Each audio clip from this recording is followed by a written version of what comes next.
Hey everybody, this is the Sliders Review, and I'm here today to talk to you about The Alienist, Angels of Darkness, Season 2, Episode 8, Better Angels. This was a really good episode, and thank God, because this season really just wasn't doing it for me that much. Like, it's still a good season, it just feels a little watered down, lackluster. But was like a really good episode. So in the last two episodes I didn't review, basically what happened is that Libby kidnapped another child, this time a young boy. And so like they're trying to look for that baby. And also like we see some really perverted nasty stuff between her and Gugu Knox where he breastfeeds from her. It's disturbing and disgusting and stuff like that. To see a grown man just like do that, and it's just weird. And so like we find out also more about like Libby. Her real name was Elizabeth.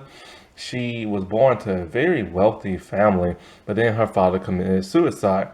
Her mother decided she didn't want to have either Libby or the grandchild, so she lied and said Libby tried to kill her with a knife, and she scratched her own face just so she could be taken away to a mental hospital. And she put the kid in like an orphanage and stuff. And so like we find more out about her about that. And that's why she's so like disturbed and everything. Also with Laszlo, in this season, he converted his home into like an institute for like young kids. Well, one of them does like magic tricks, and he was trying this rope trick, but you put it like around your neck and then you pull it and this other kind of stuff. But he somehow did to where he hung himself. And so because of that, Barnes and Dole causes Laszlo to lose his license. And but then when the little baby boy gets like kidnapped, the dude who see the thing is Libby's been stalking this family, this wealthy family, and so he has he put the money to reinstate like Laszlo. He hired Sarah, and he could care less about what Barnes and Hearst has like to say. And so Barnes is starting to feel kind of like neglected because like the Hearst dude who runs the paper does not like him very much and will not respect him. Barnes is kind of seeing that he's becoming obsolete and that people are liking Sarah as detective more than him. And so like when they was like all in pursuit of like Libby, she ends up killing Dole. Thank God, because he was accomplice to killing Mary in the last season. So he finally got his comeuppance. Well, towards the end of the climactic thing, Libby breaks into the detective agency of Sarah's. Her and John get into like a scuffle, but then she puts like a glass bottle or something to like John, or she puts something sharp to John's neck and threatens to kill him. But then Sarah pulls out not her gun this time, but her daddy's gun, and so like she's threatened to kill um Libby because Libby and Gugu Knox, her boyfriend, they fled to Boston, and now Libby knows that her daughter is alive and she wants her back. So now it takes off on when that happens. So she still has like the knife or a sharp object or whatever it is next to John's neck, and she's threatening to slice him whole if Sarah does not reveal the location of her daughter. And Sarah doesn't want to do that. Sarah is just like nervous. She is panted. She is like she don't know what she wants to do. But she hesitates at shooting because she feels sorry for Libby, but she wants to also save John. So Libby tells her, look, count of three. You're gonna tell me, or he's gonna get cut. Soon as she starts counting, she just starts cutting anyway, because she is like that crazy in the head. And Sarah like frantically just tells her, all right, fine, she's at the Institute of Laszlo and stuff. So then she gets away. No, she don't get away. John ends up like he ends up like he does something, but he pins her to the ground, and then the cops take her away. So now that threat is like gone and everything. But Gugu and all them and his boys are still out there somewhere, they still got the baby. So as she's attending to, like, say, John's wounds and stuff, they're talking about that night they spent, because remember they slept together and he cheated on his fiance. And like they literally keep doing this whole will they won't they, and he tells her, you know what he wants, a family, to be married and all this other stuff. She still does not want that, but she wants John. So she's very conflicted with her emotions right now. And I like seeing this vulnerable side of her. Like she's more emotional than what she was last season. And season one, she was just too stiff. And but she is now evolving herself. And that's a good thing. Now it's interesting to see her use her daddy's gun this time instead of her own one, because like she normally uses hers. But since Libby stole her dad's gun last time and was shooting at one another, it's kind of almost kind of like poetic justice in a way you think. And because the thing about both their fathers committed suicide and stuff. And so like as Barnes is interrogating Libby and everything, because he's not working with our group of heroes and stuff. He's finally at the point where he has screwed up. He just wants to get this baby safe and stuff like that. Because he screwed up in the last episode big time when he used the little girl as bait. And so like, and now that he sees that Dole is gone, he's running out of allies and supports. Cause Hearst don't like him. A lot of these elite people don't like him no more. And so he's seeing his time as being numbered, because he now has to take his orders from like Sarah and everything. And so he has been given permission to interrogate Libby. And he uses the water technique where you dunk a person's head in water. He does it to her over and over and over again, but she will not reveal the location of that baby. And so, like, but then she's like, okay, fine, like, I'll reveal it. But then she tricks them and bites, like, the ear of, like, one of the cops and everything. She is literally that deranged. So he dunks her in some more, which brings the protest of Sarah. Sarah's all like, this is wrong no matter what a person has done. So he tells Laszlo, look, the dunking technique's not working. You do your psychobabble on her. He's about to. But then he tells Sarah, you talk to her instead because y'all have a bond. Now I'm thinking to myself, okay, well, hold up. He's a psychiatrist. He is the alienist and everything. Why don't he does his psychobabble on her to figure out where the location of the baby is? It's his show, for crying out loud, and he has barely done anything this entire season. He has barely even appeared. Now he's appeared more than Stevie. Stevie's only appeared in 2 episodes and had a runtime of 20 seconds and everything. But he tells Sarah, why don't you do it? Because you and her have a bond. They do have a weird bond. They did bond in episode 3 when they first met, and she thought Libby was a nice girl, only for Libby to trick her. However, after that, Libby's been trying to kill Sarah and stuff, and has been like tormenting her. But the only bond they really share is both their dads committed suicide, and they never felt love from their mother. But that's about it. But yeah, she talks to her, and she tells Libby, I'll let you see your daughter every day and stuff like that, but you have to give the location of the baby. And Libby literally like, okay, I'll tell you. And she tells her. So then Libby's all like, well, when can I see my daughter? Sarah just looks at her with a cold stare and turns her head and closes that cell door. Libby goes nuts, talking about, oh, I trusted you and all this other stuff. Like, literally, like, Libby probably would have turned, like, over a new leaf if Sarah would have kept her word and let her see her daughter under, like, supervision and stuff. But this causes a whole can of worms now. And, Sarah will regret this later on in the episode.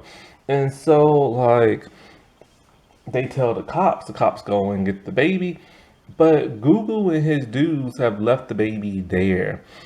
And why? Because they want to free Libby from prison. My God, it was a bloodbath. The dusters come in with their machetes and everything. Not machetes, but like butcher knives and meat cleavers and stuff. And the cops have guns, but there ain't that many cops left in the building. Somehow it's like it's like a gun versus knife fight, and the knife somehow wins. But there's blood everywhere. So one of the cops, he put Laszlo and he put Sarah in a cell so they'll be safe. After Libby is free, she's all like, "Where's Sarah? Like she's gonna get Sarah, but she can't find her." And Google's like, "Yo, we gotta leave and everything." So they flee. When Sarah and them leave the cell, like I said before, there are bodies everywhere and blood and stuff. It was insane. However, like I said before, Sarah is also going to regret this from lying to Libby because one of the Isaacson brothers is about to get it. Because Sarah has revealed the location of like her daughter and everything, they now head to the Institute. Now, this is what's interesting about the Isaacson brothers this season.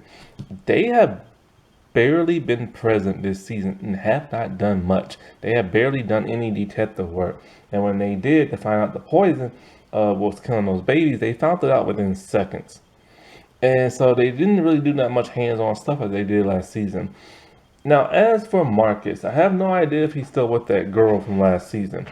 Lucas is trying to get with Bitsy, but they only have one scene together where they just look at each other. That's it. And they're not even really a couple, but they're like trying off screen. And so like Marcus tells Lucas a story.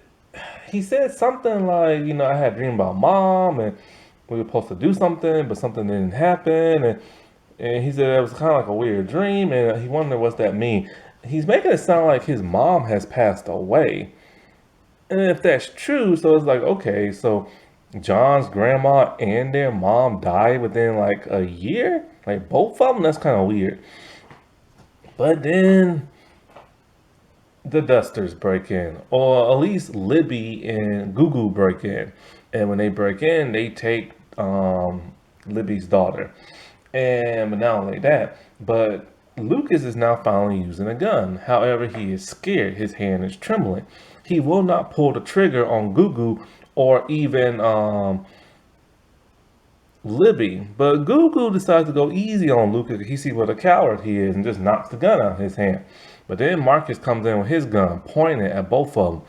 Instead of shooting, he stupidly asks, "What are you doing?"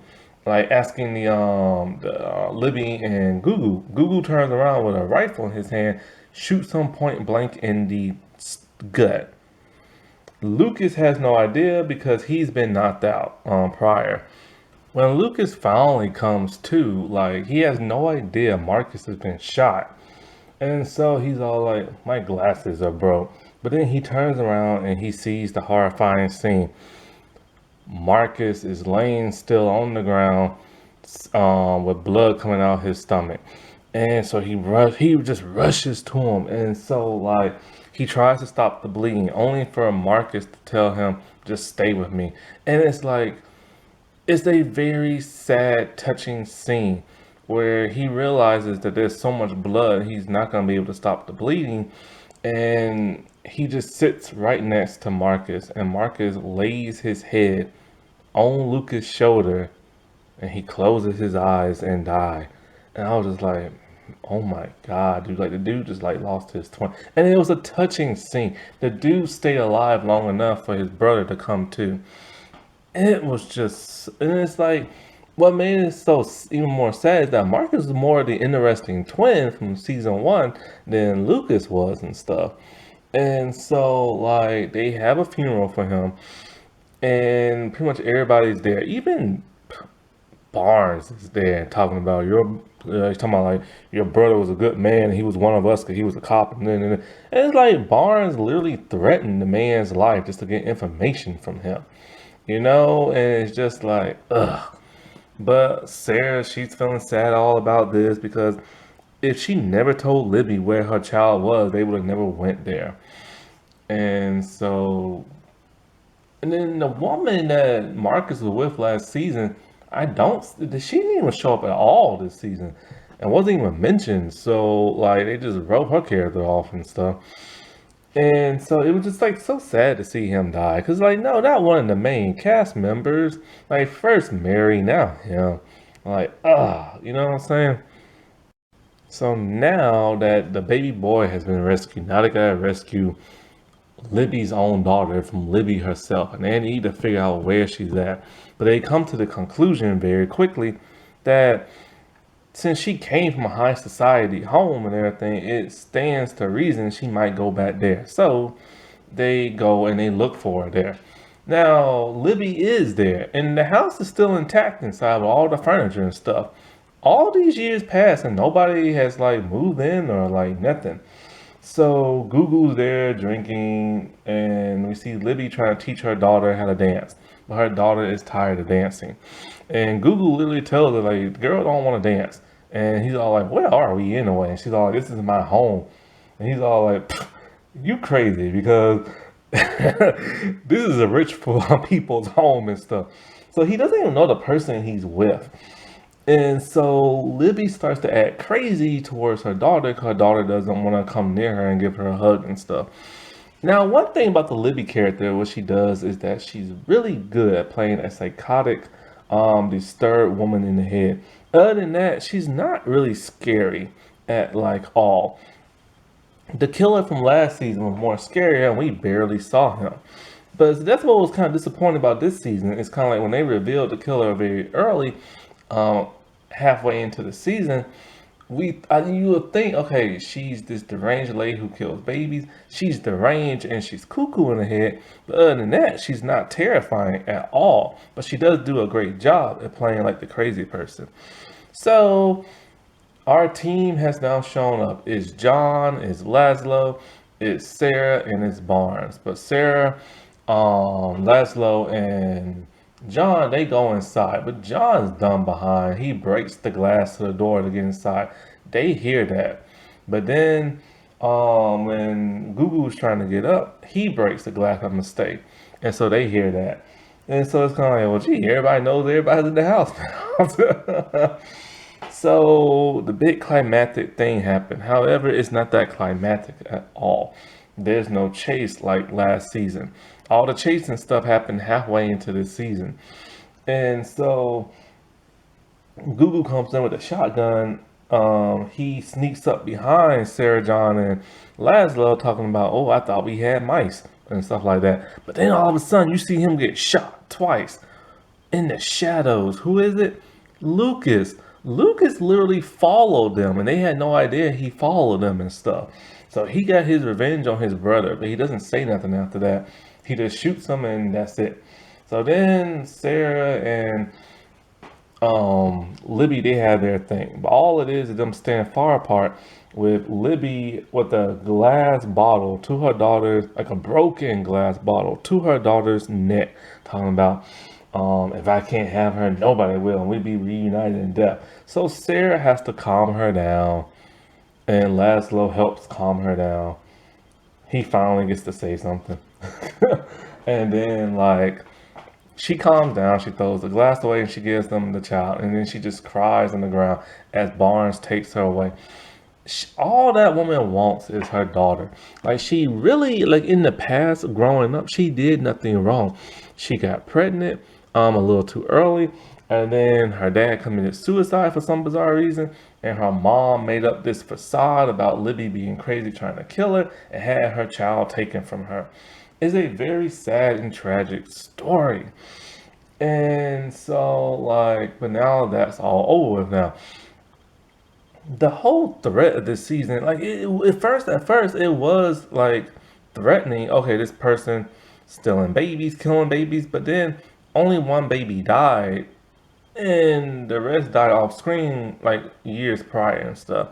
And everybody else is getting kidnapped, and so it wasn't as intense as like the prostitute boys getting like murdered in nearly every episode and stuff. Now I'm glad they didn't go around killing babies in every episode, 'cause that would have been disturbing. But then why create the whole murder drama of babies being killed, and stuff like that? They could have just said off screen they died, as she kidnapped them and stuff. But I never felt like none of the babies felt like they were ever in any danger when they was in her possession. You know what I'm saying? Even though she was trying to like off them and stuff, but it just was lackluster. And so like now that that's all over with, now it's time to wrap everything up in a nice little bow. We see that Joanna, she has been offered a job by John. John has a promotion at the newspaper company, and he wants Joanna to work for him. However, she says she's gonna work in a newspaper organization in Boston. Joanna has barely been in this season. And when she was supposed to help out with like the case, but we see her do it off screen. What was really the point in even bringing her back? That made no sense. And so then we get a scene with Laszlo and Cyrus. Cyrus tells him that, when he opened up his home as an institute for kids, that this wasn't his path and he left. Okay. Laszlo talks to his alienist friend, who she didn't even really help out in the case. You think she would and everything, but she really didn't. She just talked to him and helped him try to solve it. He wasn't really solving nothing. She's going to Paris and she wants him to go with her. At first he says no, but then he decides he's gonna go. And it's weird. It's a weird theory going around Reddit that she might be a hallucination because only Laszlo is seen talking to her, which makes sense because he is the only person who talks to her. But then there's a scene at a gay brothel where she brings them there, and there are people talking to her. So it's kind of like, okay, maybe she's not in a hallucination. And if she was, did Laszlo dream up a gay brothel? Who knows? And so he has one last toast with Sarah John, and tell him how he's gonna miss them and everything. They're gonna miss him. But now we get to the whole John and Sarah thing. John's fiance comes to him, tells him that she's pregnant. He tells Sarah, I want a family and and to be married. You don't want that. You still want me. But now my wife tells me, or my fiance tells me she is pregnant. He stays with her. Sarah's all like, she's happy for him, even though she's not. She's just gonna move on with her life and finish with her business and what she's gonna do. So then Sarah goes to visit Libby in the jail cell. She just stares at her. Don't say nothing. They stare at each other back and Sarah just leaves. Then Sarah goes back to her detective agency where she's hired new workers now. Now she has an entire female staff. And now they're talking about what cases they're going to solve next. And it ends. And so it kind of like, why did this season focus so much heavily on Sarah if it's called The Alienist? Like, if they would have gave her own spin-off show, that would have been totally cool because she's like a really better character this season and stuff. But it's just like, I don't know, like it's just weird how it's called The Alienist, but it just focused on, like, Sarah literally did everything other than find out what the poison was called and stuff like that because she didn't know how to do that. But it literally was like the Sarah show this season. But all in all, this was like a really good episode. It was very intense. When there was intensity, it could have been a whole lot more intense like it was last season in the last season finale, but sadly it wasn't. I'm telling you, the last season was a whole lot better than this season. Alrighty, well, I'll talk to y'all later. Bye.